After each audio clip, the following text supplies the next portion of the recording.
This I wanna nail sports to the bone. Top blogger, top YouTube channel. No matter which sports, here we got it covered. Subscribe and hit the notification bell.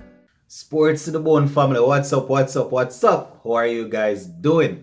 Welcome back to another one, man. Alright, so gonna be talking some cricket. Now, the legendary off spinner, Mr. Muralitharan, he has seemingly given us some information as relates to why the Sunrisers Hyderabad went and spent so much money on Nicholas Pooran. As we know, Muralitharan, he is the spin bowling coach for this the Sunrisers Hyderabad.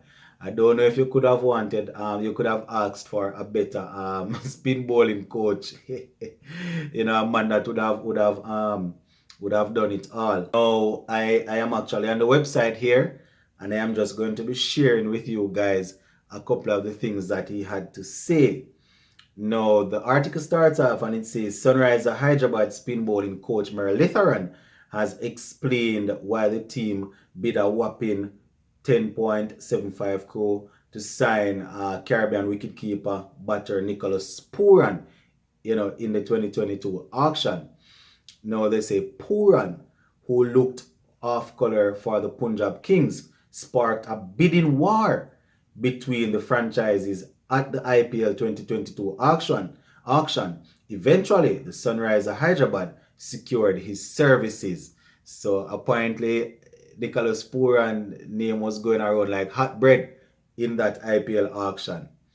Now, they are saying while some fans thought that the batting coach of the Sunrisers Hyderabad team, Brian Lara, may have pushed the team owners to buy Pooran, Muralitharan disclosed that the Caribbean star was their plan B because they failed to sign their first choice player Ishan Kishan.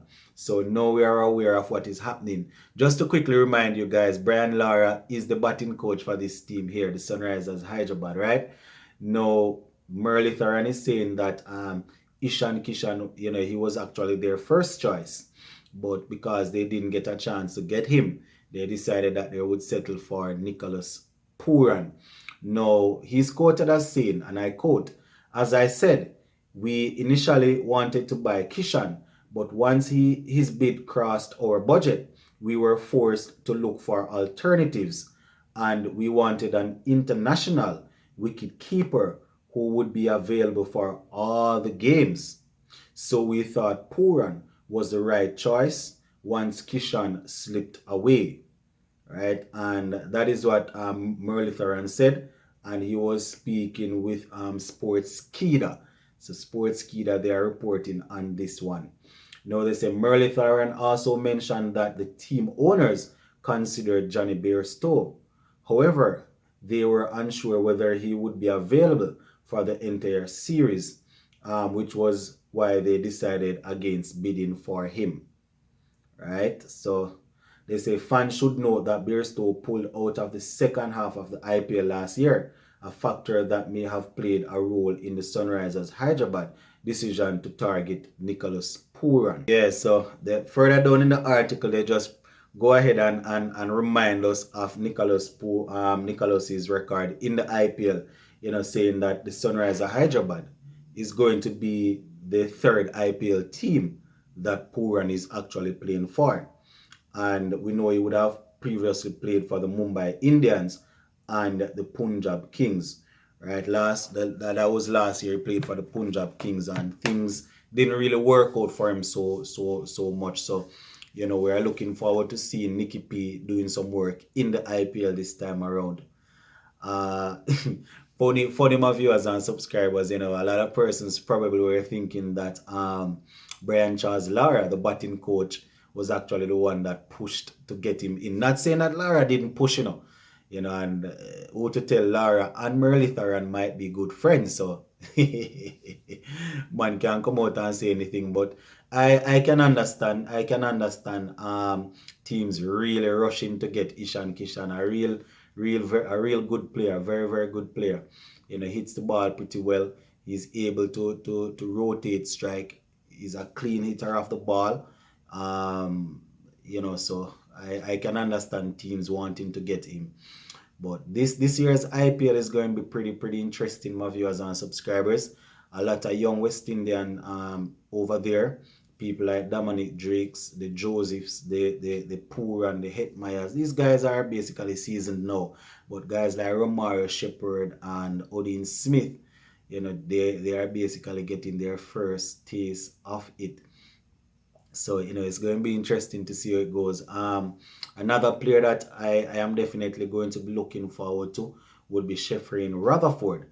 Now, last year he was picked up, but because of the untimely passing of his dad, he had to return home he had to return home to help his family take care of business. So, um, he was doing some work on the franchise circuit.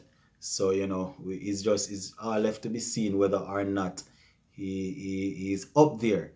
But it's every time I think about it, my viewers and subscribers, it's really sad. I hear players when they interview them, certain international players when they interview them, they are saying that the ultimate goal is to play test cricket for their team. Ultimate goal is to wear the national colors, but um, every team situation is different. Finances and all of that. Going lead people to make different decisions, different choices, and you can't blame a man, as I always say, my viewers and subscribers. So a man will always make his choice. And when you look at a couple of guys that think that they might be putting in enough work to get an opportunity for West Indies, and then they look and see some people that they know they would have probably done well for a good 6, 7, 8, 9, 10 years, yes, but they are probably not cutting it now, and they are still getting selected over them. Some of these youngsters will just say, you know what, sure, let me just ply my trade on the T20 circuit, yeah, man. But if that is how things going to work, we eventually not going to have any West Indies cricket. So I am hoping that these guys will be able to come to a good agreement. We saw the president the other day, Mr. Ricky Skerritt, saying that he's happy to see so many young West Indians out there in the IPL, and he's very, very sure and very, very how would I put it now?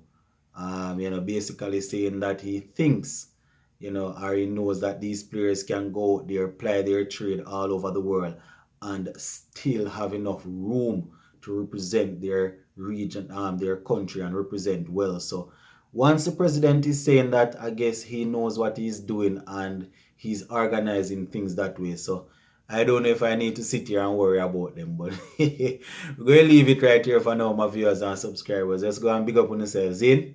Yeah, man, look more.